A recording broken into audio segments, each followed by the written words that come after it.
Good morning. My name is Jim Preston, and for many years, Doug was my classmate, my brother-in-law, and my friend. Because I've known him since he was 5 years old, I'm going to take a few minutes and visit about him. As you may know, it's difficult to summarize 61 years into just a few minutes, but I'm going to make an attempt. Doug was born just 6 years after the end of World War II. He grew up with hand-cranked telephone, you know, the kind with 8-party lines, and the kind that if you wanted to call Rapid City, that was a long-distance telephone call. And if you wanted to call a place far away as Chamberlain, you had to go see Anna Lindsay down at the telephone office to make that call. Now, most of his nieces and nephews carry more communication devices with them than we'd ever could. Doug grew up with Elvis Presley, was watching Ed Sullivan when he introduced the Beatles. He experienced the turbulent 60s with the installation of intercontinental missiles near Hermosa, the assassination of the Kennedy brothers, the war in Vietnam, men landing on the moon, McDonald's coming to Rapid City, and he remembered March 17th, 1968, when 6 cheerleaders from Rapid City High School were killed in a plane crash coming back from the state basketball tournament. 3 of these young ladies were Doug's classmates. Doug personally experienced the June 9th, 1972 flood. He was home alone with water entering the house. He decided to cross the yard to safety.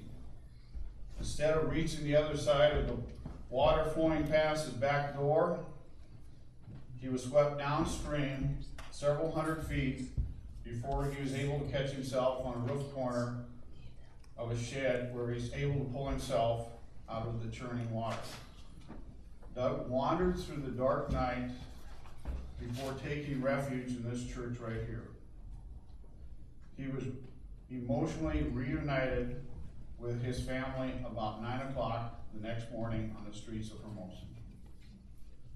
Doug enjoyed swimming in Battle Creek, camping in the Bighorns, where he helped make a Goofy movie.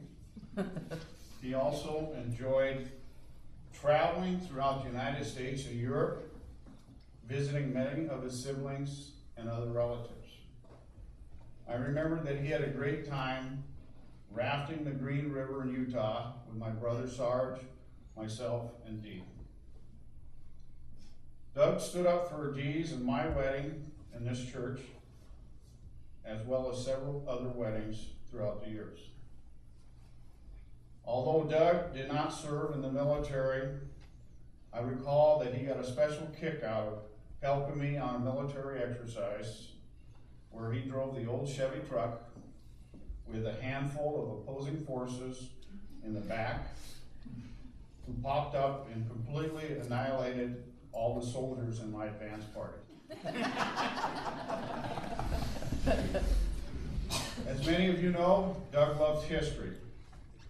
He was instrumental in planning and organizing the 1986 Hermosa Centennial Celebration. It was his entry that was selected for the motto for this celebration: Railroads, Cowboys, and Memories. He authored, edited, and produced the history book that was sold at the time, appropriately called Railroads, Cowboys, and Memories. He also participated in the initial fundraiser for this event as La Flame in the 1986 Miss Hermosa contest. He was first runner-up behind Rick Fox. Doug loved to tell stories, and he entertained us for many hours around the dining room table with stories about Levita Day, working at night guards for the Custer County Fair, about the time we almost took the wrong limousines from the wrong North Carolina funeral home during Dave and June's wedding. Doug shared many stories about working at Flowered by Leroy, such as when a high school student came in wearing a fake set of black glasses with a big nose, except it wasn't fake.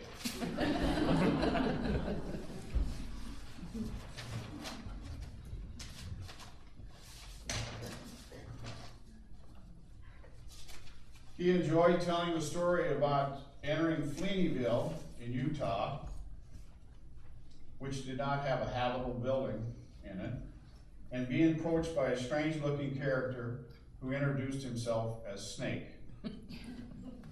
He especially enjoyed telling the story about using a garden hose to tie up 5-year-old William, who at that time wanted to be MacGyver. That way, Doug could get 10 to 15 minutes of work done before Will could free himself. Doug was also known for his tasteless greeting cards. Around birthdays, we could expect to receive a politically incorrect but very humorous card.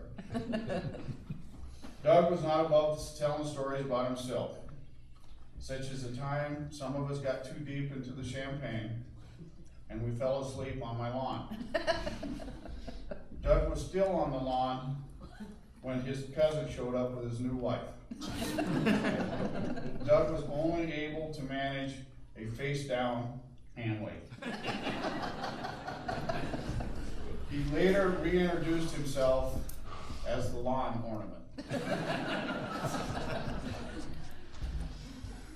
Doug had a special place in his heart for Christmas and also for all his nieces, nephews, grandnephews, and grandnieces, which worked out really well because he brought a sense of wonderment and awe to these kids at Christmas time. Doug, along with Donna, decorated as many as 11 Christmas trees in their home. Doug, your special sense of humor and joy that you brought to many will be missed. God bless. I'd like to just add one more thing. I truly appreciate all the support shown by family and the community over the last several weeks with the cards, telephone calls, personal visits, and the food. The food. It was all wonderful. But I want to thank 3 very special ladies, Donna, Dee, and Deb, for whom I stand in awe for the loving care, strength, and personal courage that you showed during Doug's last few days. You guys are the finest example of steel magnolias that I will ever witness, and I'm proud to be considered part of your family. Thank you.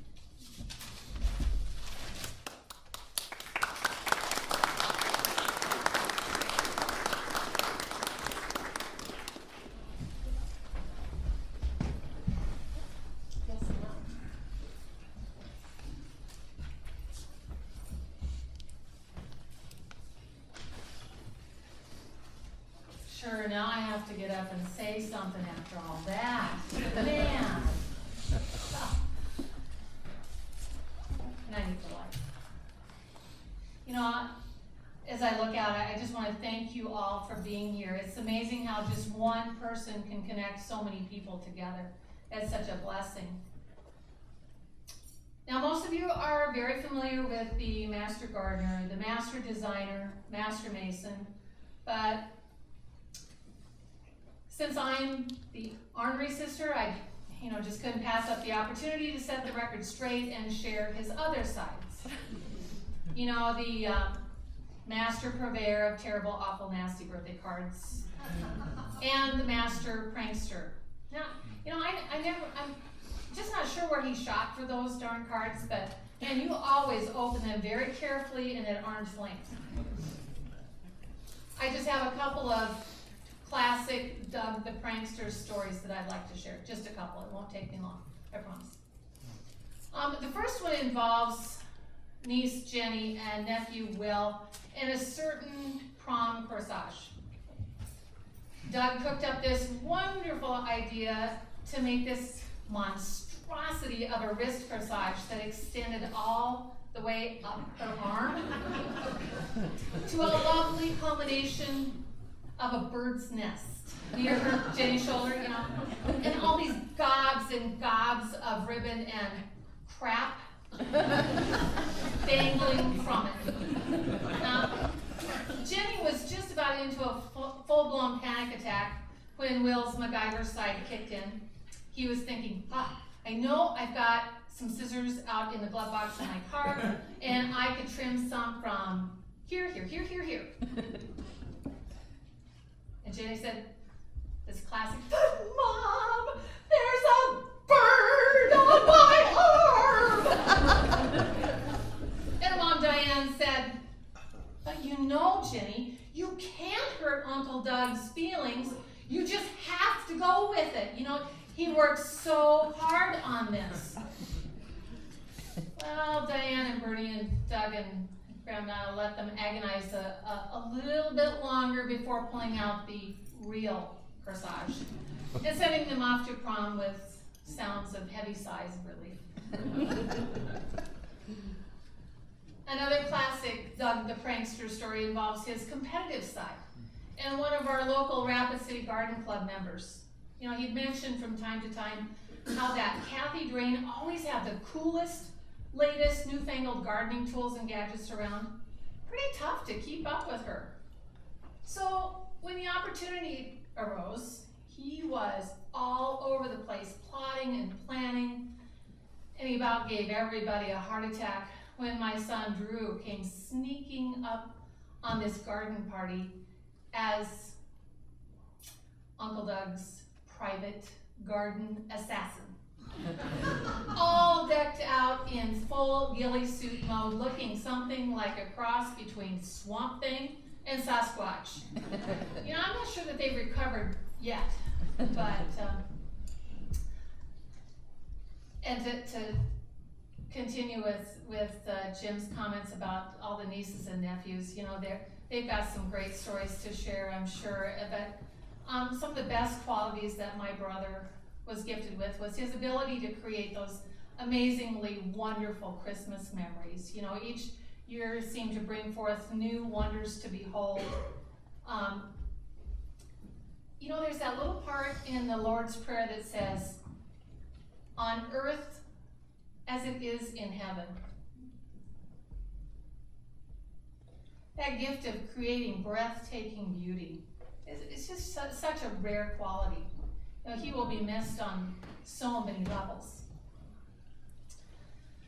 Okay, so now that I've given you a more fair and balanced view of my brother, I'd like to leave you with the following quote that he's had on his wall for a very long time.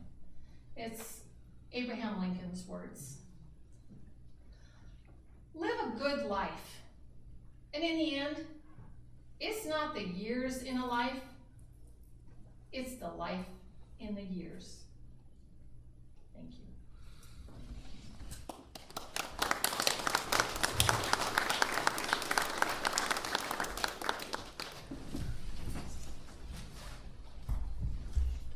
More family members?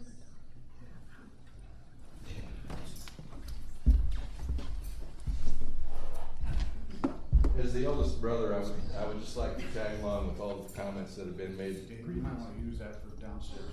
Oh, okay.